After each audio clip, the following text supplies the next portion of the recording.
الحمدللہ رب العالمین والصلاة والسلام علی سید الانبیاء والمرسلین وعلی آلہ واصحابہ اجمعین، اما بعد فاعوذ باللہ من الشیطان الرجیم، بسم اللہ الرحمن الرحیم۔ فقد قال اللہ تبارک و تعالی جل مجدہ فی الکلام المجید والفرقان الحمید، وَأَقِيمُوا الصَّلَاةَ وَآتُوا الزَّكَاةَ وَارْكَعُوا مَعَ الرَّاكِعِينَ۔ آمنت باللہ صدق اللہ العظیم وصدق رسولہ النبی الکریم۔ رب اشرح لی صدری ویسر لی امری واحلل عقدۃ من لسانی یفقہوا قولی۔ اللہم رب زدنی علما، ان اللہ وملائکتہ یصلون علی النبی یا ایہا الذین آمنوا صلوا علیہ وسلموا تسلیما۔ اللہم صلی علی سیدنا محمد وعلی آل سیدنا محمد وعلی اصحاب سیدنا و مولانا محمد وبارک وسلم وصلی علیہ۔ الصلاۃ والسلام علیک یا سیدی یا رسول اللہ وعلی آلک و اصحابک یا سیدی یا حبیب اللہ۔ تمام حمد و ثنا اللہ جل جلالہ و عم نوالہ و اتم برہانہ و اعظم شانہ کے لیے ہیں، جو پوری کائنات کا خالق، مالک اور رازق ہے، اور جس کے قبضہ قدرت میں کائنات کی جان ہے، جس کے حکم کے بغیر ایک پتہ بھی حرکت نہیں کر سکتا، اور جو وحدہ لا شریک ہو کر ہر ایک چیز پر قادر ہے۔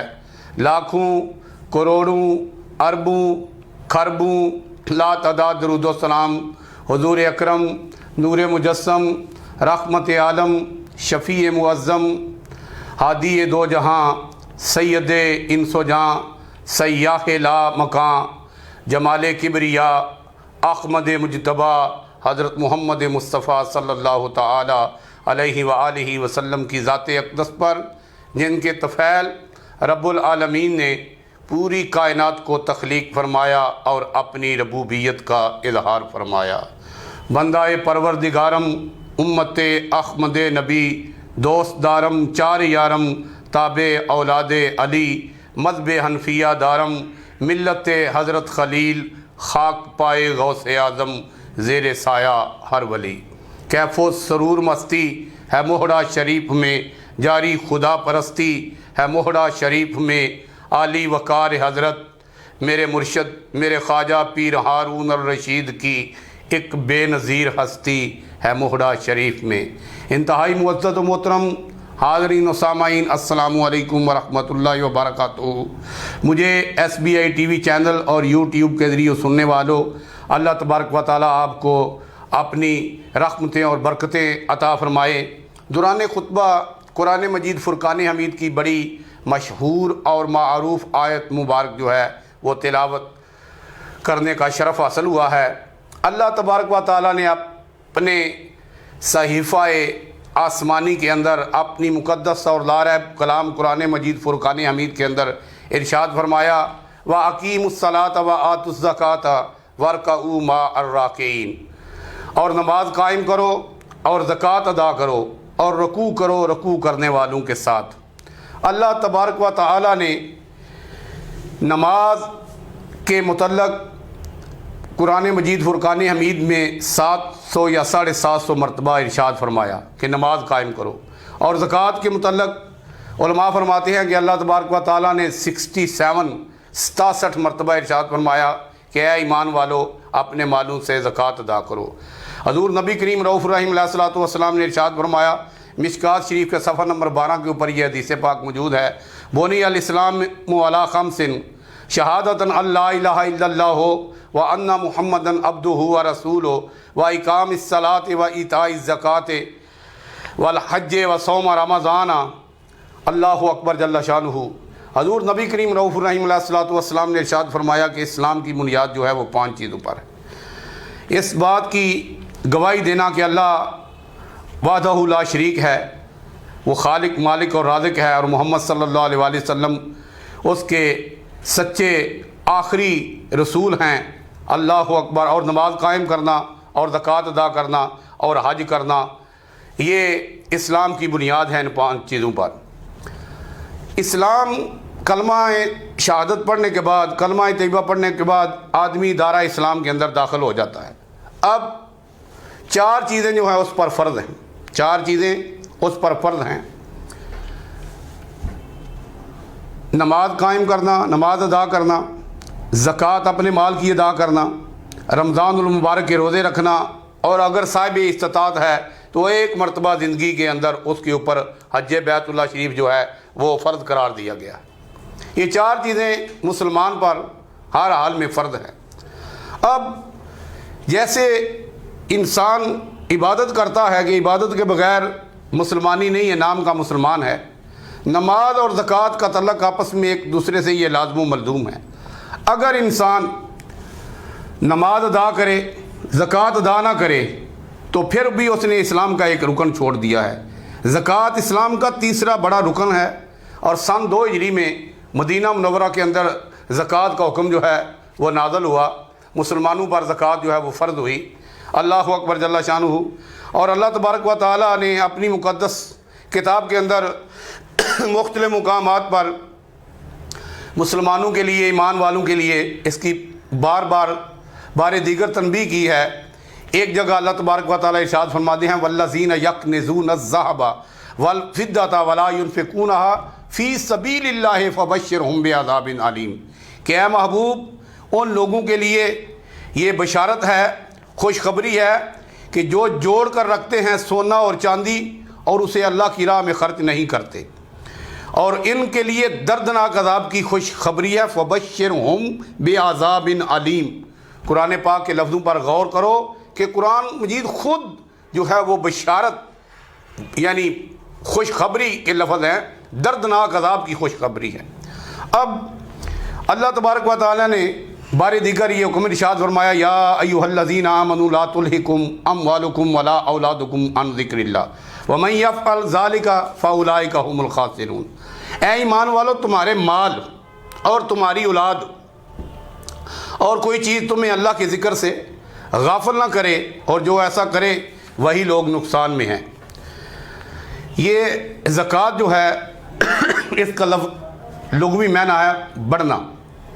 جس مال سے زکوٰۃ ادا کر دی جائے وہ مال بڑھ جاتا ہے، اس مال کے اندر برکتیں اور رحمتیں جو ہیں وہ شامل حال ہو جاتی ہیں، اور وہ مال چوری ہونے سے، ضائع ہونے سے بچ جاتا ہے۔ اور جس مال میں سے زکوٰۃ ادا نہ کی جائے اس مال میں 100 خرابی پیدا ہونے کا خدشہ ہے۔ بار بار نبی پاک صلی اللہ علیہ وسلم نے کئی مقام پر اس کی وعید سنائی ہے کہ اے ایمان والو زکوٰۃ ادا کرو، زکوٰۃ جو ہے وہ تمہارے مال کو ایسے پاک کر دیتی ہے۔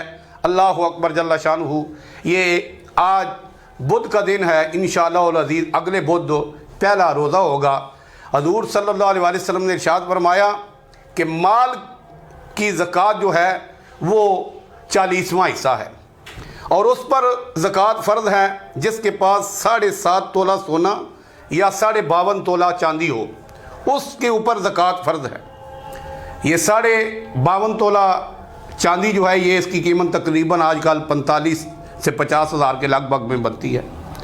اور یہ ہے کتنی کہ اگر ایک آدمی کے پاس 1 لاکھ روپیہ ہو تو اس کے اوپر 2500 جو ہے 2500 روپیہ زکوٰۃ آتی ہے۔ اگر 1 کروڑ ہو تو اس پر 2.5 لاکھ بنتی ہے۔ اگر 10 کروڑ ہو تو اس کا اسی حساب سے جو ہے وہ سلسلہ چلتا ہے۔ لیکن جب مال سے زکوٰۃ نکل جاتی ہے، مال پہلے سے زیادہ بڑھ جاتا ہے، پاک ہو جاتا ہے، طیب ہو جاتا ہے، طاہر ہو جاتا ہے، اور مال کا تزکیہ ہو جاتا ہے، اور اللہ تبارک و تعالیٰ اس مال کو خراب ہونے سے، برباد ہونے سے، چوری ہونے سے بچا لیتے ہیں۔ میں چند مثالیں آپ کے سامنے پیش کروں گا، اور قرآن پاک کی آیات بینات جو ہیں وہ بھی پیش کروں گا۔ ایک حدیث کے اندر حضور صلی اللہ علیہ وسلم نے ارشاد فرمایا کہ مال سے جو زکوٰۃ ادا نہیں کرتے ان کے متعلق سن لو کہ وہ قیامت کے دن کیا ہوگا، مُثِّلَ لَهُ مَالُهُ یوم القیامت شجاعًا، تو قیامت کے دن اس کا مال جو ہے اس کے لیے اژدہا کی شکل اختیار کر لے گا، اور وہ اس کے گلے کے اندر توق بن جائے گا اور اس کی باچھیں، یہ جو جگہ ہے، یہ باچھیں جو ہیں وہ اس کو بار بار چیرے گا، نوچے گا، اور بندہ کہے گا کہ تو کیا مصیبت ہے، تو میری جان کیوں نہیں چھوڑتا، کیوں میرے گلے میں کا توق بن گیا ہے، گلے کا ہار بن گیا ہے۔ اس وقت حضور صلی اللہ علیہ وسلم نے ارشاد فرمایا کہ وہ اژدہا کہے گا بول کر، انا کنزوں کا انا مالوں کا، میں تیرا مال ہوں، میں تیرا خزانہ ہوں، وہ جسے تو سنبھال کے دنیا کے اندر رکھتا تھا، اور مجھ میں سے نہ زکوٰۃ نکالتا تھا، نہ خیرات نکالتا تھا، اور نہ صدقات نکالتا تھا، تو مجھ سے محبت کرتا تھا، اللہ اور اللہ کے رسول کے حکم کی تجھے کوئی پرواہ نہیں تھی، سو آج جو ہے وہ تو اپنا مزہ چکھ لے۔ اور قرآن نے ایک جگہ پہ ارشاد فرمایا، وَلَا يَحْسَبَنَّ الَّذِينَ يَبْخَلُونَ بِمَا آتَاهُمُ اللَّهُ مِنْ فَضْلِهِ بَلْ هُوَ خَيْرٌ لَهُمْ بَلْ هُوَ شَرٌّ لَهُمْ سَيُطَوَّقُونَ مَا بَخِلُوا بِهِ يَوْمَ الْقِيَامَةِ وَلِلَّهِ مِيرَاثُ السَّمَاوَاتِ وَالْأَرْضِ وَاللَّهُ بِمَا تَعْمَلُونَ خَبِيرٌ۔ اور جو بخل کرتے ہیں اس چیز میں جو اللہ نے انہیں اپنے فضل سے دی، مال اللہ تبارک و تعالیٰ کی طرف سے ہے نا۔ میں کہتا ہوں کہ انسان جب دنیا میں آتا ہے تو کیا چیز ساتھ لے کر آتا ہے؟ تنہا آتا ہے، جب جاتا ہے تو تنہا جاتا ہے، لیکن دنیا کے اوپر آ کر اتنا حسد، اتنا بغض، اتنی لالچ، اتنی دوڑ کرتا ہے۔ اور حضور نے فرمایا دنیا مزرعۃ الآخرہ، یہ دنیا تمہارے لیے آخرت کی کھیتی ہے۔ اور یہ میری بات کان کھول کر سن لو، حضور صلی اللہ علیہ وسلم نے ارشاد فرمایا کہ سنو اے میرے صحابہ، تمہارا مال کون سا مال ہے؟ فرمایا جو تم نے کھا کر ہضم کر دیا، جو پہن کر کپڑوں کی صورت میں پرانا بسیدہ کر لیا، اور جسے تم نے اپنے ہاتھ سے اللہ کی بارگاہ میں اپنے لیے دے کر، صدقہ کر کے اللہ کی راہ میں دے کر اپنے لیے آخرت کے اندر جمع کر دیا، وہ تمہارا مال ہے، باقی تمہارا کوئی مال نہیں۔ حضور صلی اللہ علیہ وسلم کی خدمت میں ایک صحابی حاضر ہوئے، حضور نے فرمایا تمہاری عمر کتنی ہے؟ صحابی نے عرض کی یا رسول اللہ میری عمر 15 سال ہے۔ حضور خاموش ہو گئے، عمر تھی 115 سال۔ اب سرکار نے دوسرا سوال فرمایا تمہارے پاس تمہاری بکریاں کتنی ہیں؟ اس نے عرض کی حضور میری 30 بکریاں ہیں۔ اللہ اکبر جل شانہ۔ صحابہ ناراض ہوئے کہ یہ بزرگ آدمی ہیں، انہوں نے یہ کون سا جواب دیا ہے؟ اب نبی پاک صلی اللہ علیہ وسلم اس کے دل کی کیفیت سمجھ رہے تھے۔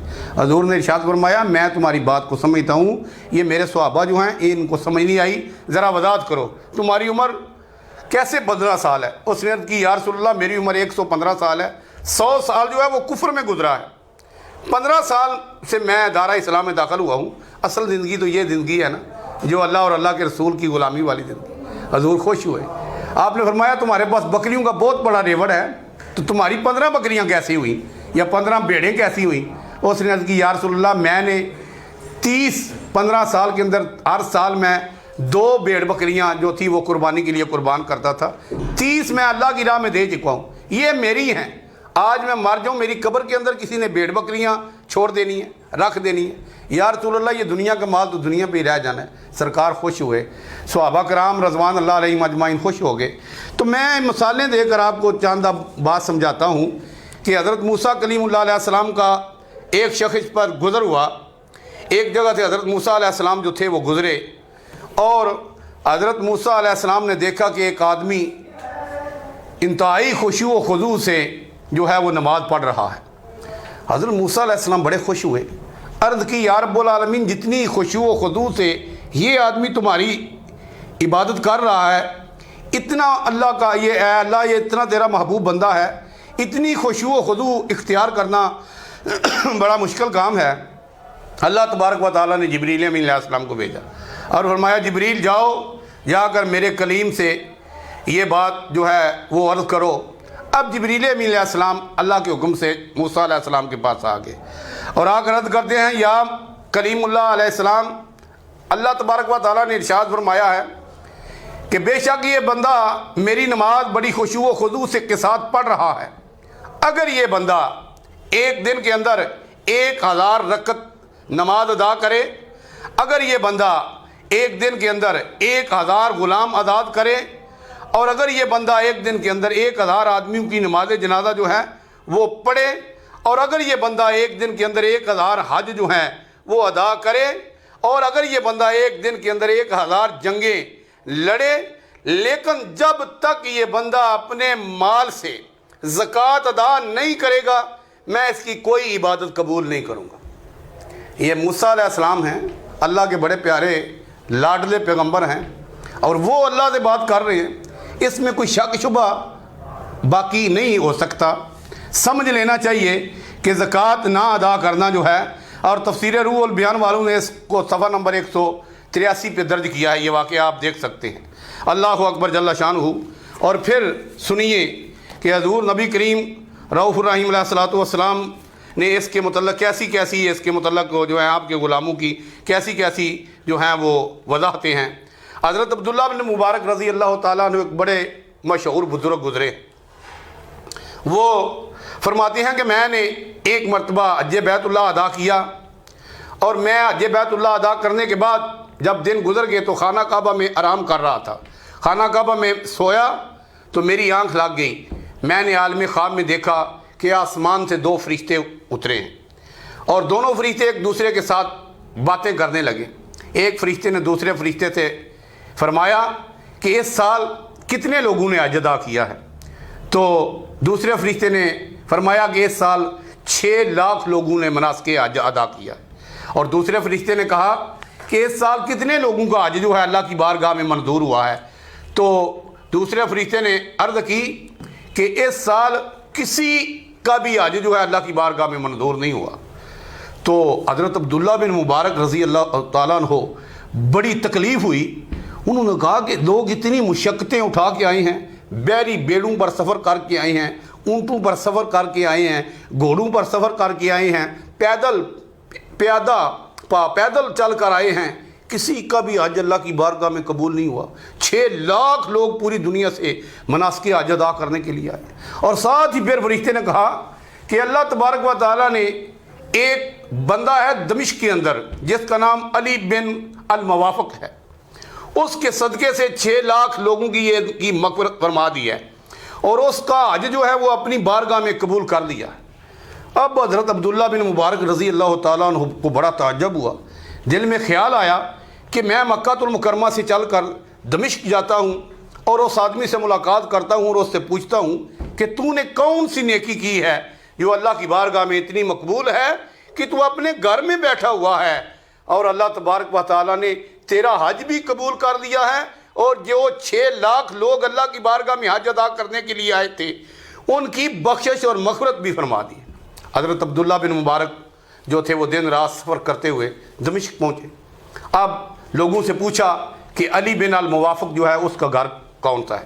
لوگوں نے بتایا، یہ ڈور بڈور دروازہ بدروازہ دستک دیتے ہوئے ایک دروازے پہ پہنچے، دروازے پہ دستک دی، اندر سے ایک بزرگ باہر آئے، پوچھا تمہارا نام کیا؟ انہوں نے فرمایا میرا نام علی بن الموافق ہے۔ حضرت عبداللہ بن مبارک بڑے خوش ہوئے اور فرمایا کہ میں مکہ المکرمہ سے آپ کی زیارت اور ملاقات کے لیے آیا ہوں۔ اللہ اکبر جل شانہ۔ تو علی بن الموافق نے فرمایا کہ آپ کا نام کیا ہے؟ انہوں نے پوچھا کہ آپ کا نام کیا ہے؟ حضرت عبداللہ بن مبارک نے فرمایا میرا نام عبداللہ بن مبارک رضی اللہ۔ اس علی بن موافق نے ایک نعرہ مارا، نعرہ تکبیر بلند کیا، اللہ اکبر، اور بے ہوش ہو کر گر پڑا۔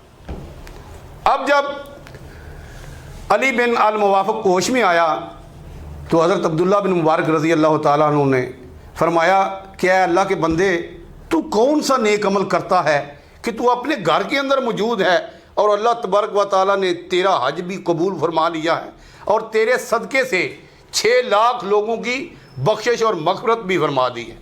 اب علی بن الموافق جو تھا اس نے کہا کہ میرے دل میں حج کرنے کا خیال آیا، 30 سال پہلے میں نے پیسے جمع کرنے شروع کیے۔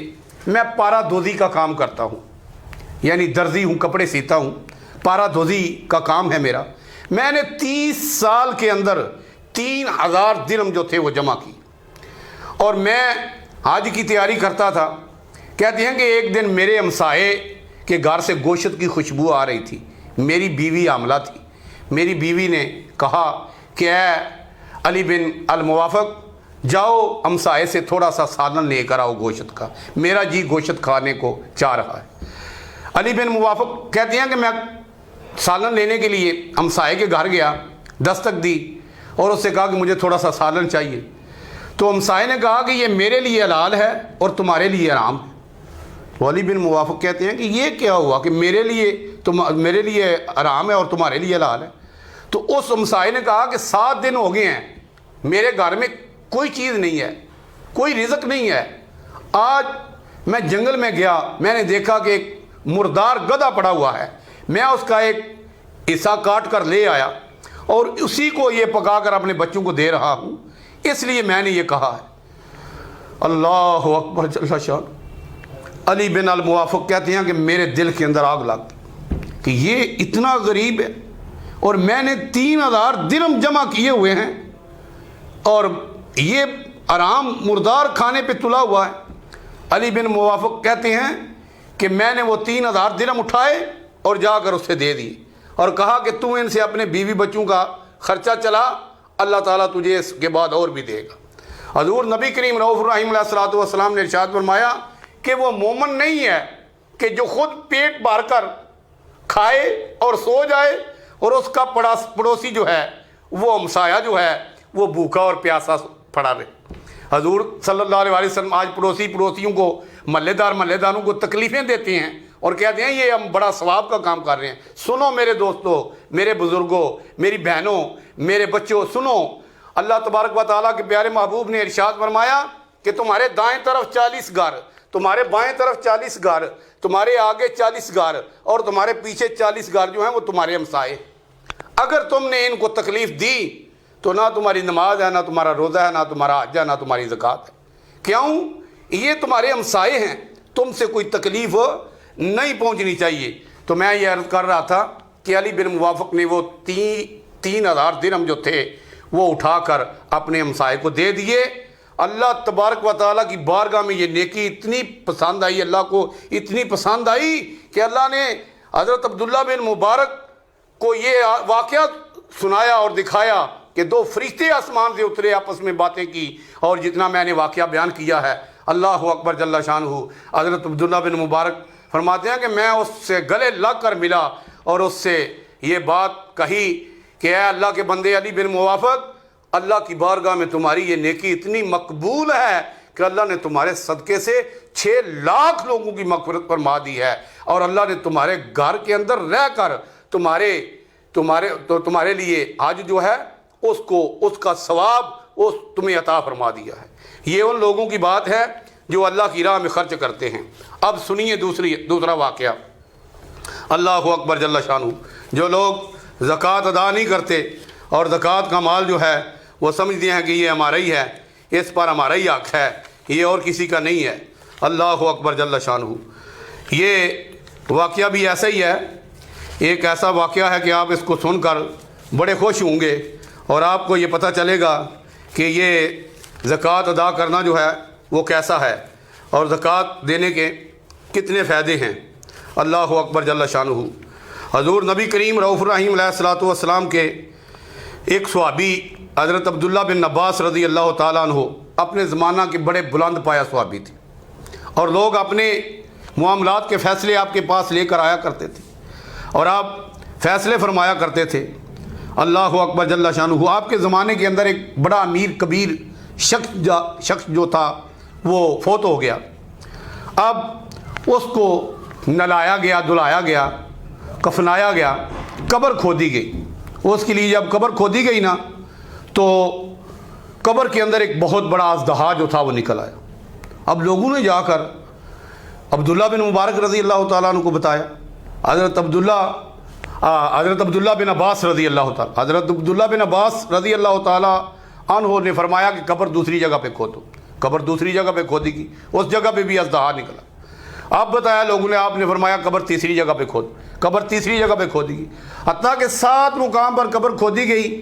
7 مقام پر جب قبر تیار ہو جاتی تو بہت بڑا اژدہا جو تھا، خوفناک کالے سیاہ رنگ کا، وہ نکل آتا اور وہ ایسے محسوس ہوتا کہ جیسے کوئی اندر یہ چیز کسی کا انتظار کر رہا ہے، کسی کو کھانے کے لیے تیار ہو رہا ہے۔ لوگ ڈر گئے۔ حضرت عبداللہ بن عباس رضی اللہ تعالیٰ عنہ نے اس کے گھر والوں کو طلب فرمایا اور ان سے پوچھا کہ کون سا عمل کرتا تھا جس کی وجہ سے اس کی یہ پکڑ ہو گئی ہے کہ اس کی قبر کے اندر 7 جگہ پہ سانپ نکل آیا؟ تو اس کی بیوی جو تھی اس نے کہا کہ یہ آدمی نماز بھی ادا کرتا تھا، یہ تہجد بھی پڑھتا تھا، لیکن اپنے مال سے زکوٰۃ نہیں دیتا تھا۔ دوستو دیکھ لو، جو اپنے مال سے زکوٰۃ ادا نہ کرے، اللہ تبارک و تعالیٰ اس کا نہ نفلی عبادت قبول فرماتا ہے، نہ اس کی فرضی عبادت قبول فرماتا ہے، بلکہ اس کا کوئی عمل اللہ کی بارگاہ میں قبول نہیں ہوتا۔ جو زکوٰۃ ادا کرے اور نماز ادا نہ کرے، اس کی بھی اللہ زکوٰۃ ادا قبول نہیں فرماتا، اس کی بھی اللہ اپنی بارگاہ میں زکوٰۃ قبول نہیں فرماتا۔ لیکن جو نماز پڑھے اور تہجد بھی پڑھے اور زکوٰۃ نہ دے اپنے مال سے، اللہ تعالیٰ اس کی کسی عبادت کو قبول نہیں کرتا۔ بزرگان دین فرماتے ہیں یہ ایسا ہے کہ جیسے کسی نے کسی کو بہت بڑا قرضہ دینا ہو تو وہ اپنے قرض خواہ کے پاس جائے اور اسے ہدیہ دے کوئی چیز، تو وہ ہدیہ جب دے گا تو وہ کیا آگے سے کہے گا؟ وہ کہے گا پہلے میرا قرضہ جو ہے وہ تو واپس لوٹاؤ، ابھی تو تم ہدیہ دینے کے قابل ہی نہیں ہوئے، ہدیہ کیسے مجھے دے رہے ہو؟ پہلے میرا قرضہ جو ہے وہ مجھے دو۔ اللہ تبارک و تعالیٰ کا حکم ہے، وہ رب العالمین ہے کہ زکوٰۃ ادا کرو، اس سے تمہارا مال پاک ہو جائے گا اور اقربا پروری ہوگی، غربا پروری ہوگی۔ غربا فقراء مساکین جو ہیں ان کے چولہے بھی جلیں گے، وہ بھی کھانا کھائیں گے اور وہ بھی خوش ہو جائیں گے، اور اللہ تبارک و تعالیٰ کسی کو عذاب دینا پسند تو نہیں کرتا۔ اب حضرت عبداللہ بن عباس رضی اللہ تعالیٰ عنہ جو تھے، انہوں نے اس کی بیوی کی بات جب سنی نا تو فرمایا اسے اسی قبر کے اندر رکھ دو۔ اب دوستو ذرا تصور کرو کہ جب آدمی تنہائی میں ہوتا ہے تو اللہ ہی اس کا مالک ہوتا ہے، اللہ ہی خالق ہے، اللہ ہی رازق، وہ اللہ کو ہی پکارتا ہے۔ جب انسان مالدار ہو جاتا ہے تو پھر وہ کہتا ہے کہ یہ تو فضول باتیں بنی ہوئی ہیں۔ اس سلسلے کے اندر بے شمار کہاوتیں ہیں، بے شمار مسالے ہیں کہ انسان اتنی قرآن جو ہے ان مسالوں سے بھرا پڑا ہے، احادیث کی کتابیں جو ہیں وہ ان مسالوں سے بڑی پڑی ہیں۔ نزہۃ المجالس والوں نے اس کو صفحہ نمبر 115 پہ درج کیا ہے، اللہ اکبر جل شانہ، کہ جو لوگ ایسا کرتے ہیں ان کے لیے ایسا عذاب ہے۔ اب اس کو اسی قبر میں رکھا گیا، مٹی ڈال دی گئی، قبر بند کر دی گئی اور اس لوگ چھوڑ کر بھاگ گئے۔ اب وہ سانپ جو تھا اس کو ڈس رہا ہے، کھا رہا ہے، اور قیامت تک وہ کھاتا رہے گا۔ کیوں؟ دنیا کے اندر اس نے جو بیج بویا تھا وہ آخرت میں اس کو کاٹنا پڑے گا۔ اللہ اکبر جل شانہ۔ اب اسی طرح کی ایک اور عقائد جو ہے وہ سنیے، اللہ اکبر۔ حضرت علامہ ابن حجر مکی رحمۃ اللہ تعالیٰ ایک مشہور بزرگ گزرے ہیں جو کہ زواجر کے مصنف تھے۔ یہ بزرگ اسی کتاب میں بیان فرماتے ہیں کہ ایک زمانے میں ایک بہت بلند پایا بزرگ تھے اور تابعین کی ایک جماعت ان سے ملاقات کے لیے گئی۔ وہ فرماتے ہیں کہ ان کے پڑوس میں ایک بندہ جو تھا وہ فوت ہو گیا۔ یہ بزرگ ہیں، ان کے پاس ایک تابعین کی جماعت گئی اور ان کے پڑوس میں ایک بندہ جو تھا وہ فوت ہو گیا۔ اب انہوں نے فرمایا کہ آپ تھوڑی دیر بیٹھیے، میں ذرا فاتحہ خوانی کر کے آتا ہوں۔ تو وہ تابعین کی جماعت جو تھی انہوں نے کہا کہ ہم بھی آپ کے ساتھ چلتے ہیں، ہم بھی فاتحہ خوانی کریں گے، ہمیں بھی ثواب ملے گا۔ تو ان بزرگوں نے فرمایا، حضرت علامہ ابن حجر مکی رحمۃ اللہ تعالیٰ علیہ فرماتے ہیں کہ وہ جو زواجر کے مصنف تھے انہوں نے فرمایا ٹھیک ہے آپ بھی میرے ساتھ چلیں۔ اب وہ تابعین کی جماعت گئی۔ اب جب گئے نا آگے تو جو مرا تھا نا آدمی دنیا سے، اس کا ایک بھائی تھا، وہ زاروں قطار رو رہا تھا۔ اب لوگوں نے تسلی دی کہ یار موت برحق ہے، ہر ایک نے دنیا سے جانا ہے، تم کیوں پریشان ہو؟ اس نے کہا کہ نہیں یہ بات نہیں ہے، آپ کو اصل بات کا پتہ ہی نہیں ہے۔ لوگوں نے کہا کہ اصل بات کیا ہے؟ اس نے کہا کہ اصل بات یہ ہے کہ جب میرے بھائی کی تدفین ہو گئی نا، میرے بھائی کو دفن کر دیا گیا، قبر پہ مٹی ڈال دی گئی، دعا کر کے لوگ واپس چلے گئے۔ اس نے کہا لوگ تو سارے واپس چلے گئے لیکن میں اس کا بھائی تھا، میں قبر پر بیٹھ گیا۔ کہتا ہے کہ ابھی تھوڑی دیر گزری تھی کہ میرے بھائی کی قبر سے آوازیں آنے لگی اور پورے قبرستان میں آوازیں گونجنے لگی۔ آوازیں کیا تھی؟ ہائے مجھے اللہ کے عذاب نے آ کر پکڑ لیا ہے، میں نماز بھی پڑھتا تھا، میں قرآن بھی پڑھتا تھا، میں تہجد بھی پڑھتا تھا، لیکن اپنے مال کی زکوٰۃ ادا نہیں کرتا تھا۔ اب میرے اوپر اس وجہ سے عذاب جو ہے وہ مسلط کر دیا گیا ہے، اور فرشتوں نے فرمایا ہے کہ یہ قیامت تک عذاب تیرے لیے جو ہے وہ ہوتا رہے گا۔ اب وہ جو شخص تھا نا، اس کے دل میں خیال آیا کہ یہ قبر میں کھول کر دیکھوں تو صحیح۔ اب اس نے سر کی طرف سے قبر کھولنا شروع کر، اس نے وہ جو پڑیاں اوپر پڑی ہوئی تھی، وہ جب 2-3 پڑیاں اٹھائی تو دیکھا کہ قبر کے اندر آگ کی شعلے جو ہیں وہ جل رہے، وہ ڈر گیا، اور اس نے دیکھا کہ اس کے بھائی کے گلے میں ایک آگ کا توق جو تھا وہ ڈالا گیا تھا اور وہ جل رہا تھا، اس کا گلا جو تھا اور جسم سرخ آگ کی وجہ سے ہو چکا تھا۔ توبہ استغفار توبہ، اللہ تبارک و تعالی سارے مسلمانوں کو ان عذابوں سے بچائے۔ لیکن کان کھول کر سن لو، جو لوگ صاحب استطاعت ہیں اور زکوٰۃ ادا کرنے سے وہ چلتے ہیں اور کہتے ہیں کہ یہ علماء مسئلے کر دیتے ہیں، یہ علماء کے مسئلے نہیں، یہ اللہ اور اللہ کے رسول صلی اللہ علیہ وسلم کے احکامات ہیں جو ہر خاص و عام کے لیے ہیں۔ اللہ اکبر۔ اب اس نے اپنے بھائی کے گلے میں ہاتھ ڈالا کہ وہ آگ کا توق نکالے، جو ہی اس نے گلے میں ہاتھ ڈالا آگ نے اس کے ہاتھ کو بھی پکڑ لیا۔ اب اس کا ہاتھ جلا، اس نے ہاتھ پیچھے کھینچ لیا، بڑی تیزی سے پیچھے کھینچا۔ اب وہ رو رہا تھا اور لوگوں کے سامنے کہہ رہا تھا کہ میں نے جو دیکھا ہے نا، اس کے متعلق میرے بھائی نے کہا ہے کہ قیامت تک جو ہے میرے اوپر عذاب ہوتا رہے گا۔ دوستو، وہ میں نے پہلے بات عرض کی ہے کہ وہ مال کہے گا آنا کنزوں کا، آنا مالوں کا، کہ میں تیرا مال ہوں، میں تیرا خزانہ ہوں۔ اللہ اکبر جل شانہ۔ اللہ رب العالمین نے قرآن مجید فرقان حمید کے اندر اس کے دینے کے فوائد جو ہیں وہ ان کے متعلق یہ آیت بیان کی ہے۔ میری یہ آخری آیت ہے، مثل الذین ینفقون اموالہم فی سبیل اللہ کمثل حبۃ انبتت سبع سنابل فی کل سنبلۃ مئۃ حبۃ واللہ یضاعف لمن یشاء واللہ واسع علیم۔ تیسرے سپارے کے اندر اللہ تبارک و تعالیٰ یہ ارشاد فرماتے ہیں کہ جو اللہ کی راہ میں اپنے مال کو خرچ کرتے ہیں اس دانے کی طرح ہے جس سے 7 بالیاں جو ہیں وہ اگائی جائیں اور ہر بالی کے اندر 100 دانے ہوں، اور اللہ تبارک و تعالیٰ اس سے بھی بڑھ کر اپنے بندوں کو عطا فرمانے والا ہے۔ گویا کہ اللہ تبارک و تعالیٰ کے خزانوں میں کسی چیز کی کمی نہیں ہے۔ اللہ اکبر جل شانہ۔ اور سالبہ کا واقعہ بھی میں نے پچھلی مرتبہ اسی عنوان کے اندر بیان کیا تھا کہ حضور صلی اللہ علیہ وسلم کا ایک صحابی تھا اور وہ بڑا غریب تھا، حضور کی بارگاہ میں بار عرض کرتا کہ یا رسول اللہ میرے لیے دعا فرمائیے۔ سرکار نے فرمایا جیسی حالت میں ہو اللہ تعالیٰ ہر ایک کو اچھی حالت میں رکھا ہوا ہے، ٹھیک ہو، لیکن اس نے کہا یا رسول اللہ مجھے اللہ سے دعا کیجیے اللہ مجھے مال عطا کرے۔ حضور صلی اللہ علیہ وسلم نے دعا کی، اللہ نے اسے مال عطا کر دیا۔ اللہ اکبر۔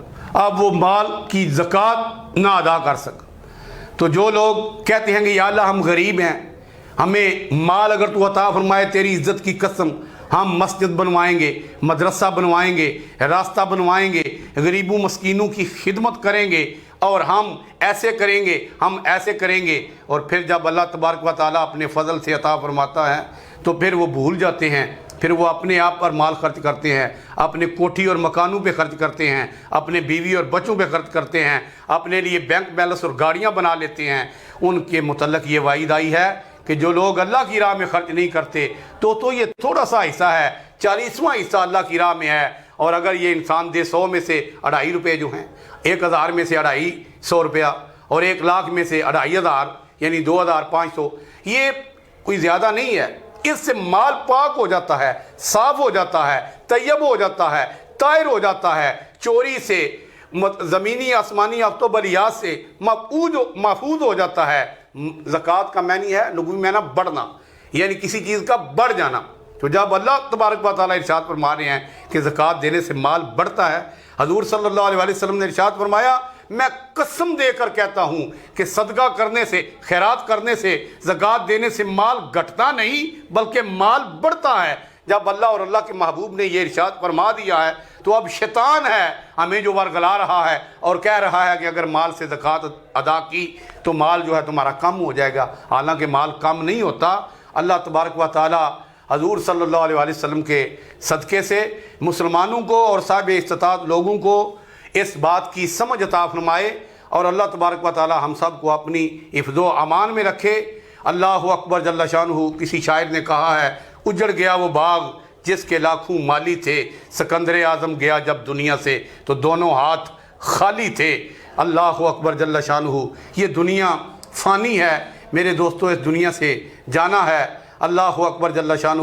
اور دنیا کا مال اور دنیا کی چیزیں دنیا کے اوپر رہ جانی ہے۔ تمہارے ساتھ اگر قبر میں کوئی چیز جانی ہے تو وہ نیک اعمال ہیں۔ تمہارے دوست احباب بھی قبر سے واپس آ جاتے ہیں، تمہاری گاڑیاں بھی قبر میں تمہیں چھوڑ کر واپس آ جاتی ہیں۔ تمہارے ساتھ ایک چیز جاتی ہے، نیک اعمال۔ یہ دنیا تھوڑی سی مدت ہے۔ حضرت نوح علیہ السلام سے کسی نے پوچھا کہ دنیا کے اندر کتنے عرصہ رہے ہو؟ وہ جو ساڑھے 900 سال دنیا میں رہے تھے، تو انہوں نے فرمایا ایسے جیسے ایک کمرہ ہو، ایک کمرے سے میں داخل ہوا ہوں اور دوسرے کمرے سے میں خارج ہو گیا ہوں، بس اتنی دیر میں 950 سال میں نے زندگی کے دنیا میں گزارے ہیں۔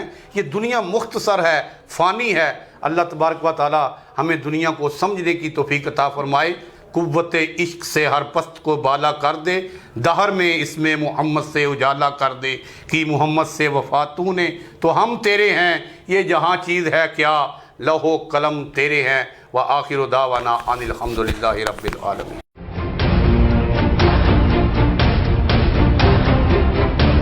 خیرپور ناتھن شاہ میں صفائی کے ناقص انتظامات پر شہریوں کے صبر کا پیمانہ لبریز ہو گیا۔ شہری ایک بار پھر سڑکوں پر نکل آئے، ہاتھوں میں پلے کارڈز اٹھائے، احتجاجی مظاہرہ کرتے ہوئے بلدیہ دفتر کے سامنے دھرنا دے دیا اور علامتی بھوک ہڑتال کی، جس میں شہر بھر کے سیاسی، سماجی شخصیات، وکلاء، تاجر اور صحافی برادری سمیت شہریوں کی کثیر تعداد نے شرکت کی۔ اس موقع پر مظاہرین کا کہنا تھا کہ شہر بھر میں صفائی اور ڈرینیج کا نظام درہم بھرہم ہے، جس سے شہری سخت اذیت میں مبتلا ہیں۔ صفائی نہ ہونے سے پورا شہر کچرا کنڈی میں تبدیل ہو چکا ہے۔ ان کا کہنا تھا کہ کئی بار شہریوں کو شکایات کی، لیکن تاحال کسی نے نوٹس نہیں لیا۔ مظاہرین نے حکومت سے نوٹس لینے کا مطالبہ کر دیا۔ شفیق الزمان لغاری، SPI نیوز، خیرپور ناتھن شاہ۔